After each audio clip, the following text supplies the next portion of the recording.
The Shocking Truth About Child Labor, written by Zoey Fraisers, narrated by Naomi Heth.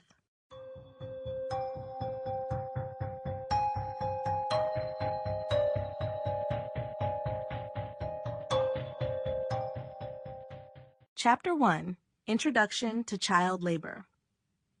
Child labor remains one of the most pressing issues worldwide, with millions of children still engaged in work that deprives them of their childhood, education, and basic rights.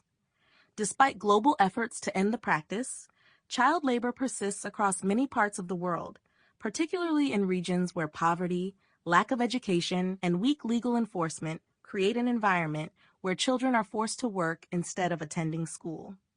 The term child labor refers to the exploitation of children through any form of work that deprives them of their childhood, potential, and dignity, and that harms their physical and mental development. It is often associated with work that is dangerous, physically demanding, or otherwise unsuitable for children. These children, sometimes as young as 5 or 6, are employed in a wide range of industries, including agriculture, mining, manufacturing, and domestic labor.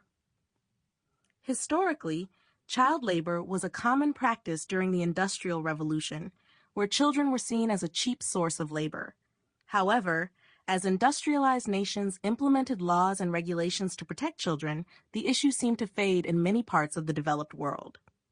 Unfortunately, this progress has not been mirrored in many developing nations, where children continue to be exploited for economic gain.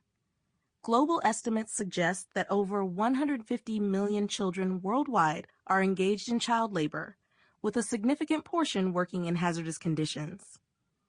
The persistence of child labor is deeply tied to socioeconomic factors, with poverty being the primary driver.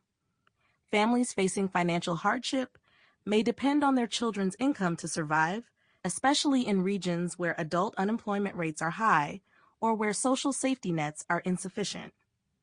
Additionally, in some cultures, child labor is seen as a normal part of growing up, with children expected to contribute to the family's livelihood. In these settings, the concept of education often takes a back seat to economic survival. Global efforts to eradicate child labor have seen some progress, particularly through initiatives like the United Nations Sustainable Development Goal 8.7, which aims to end child labor by 2025.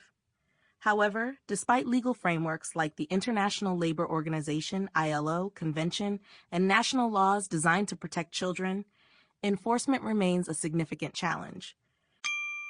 Sample complete. Ready to continue?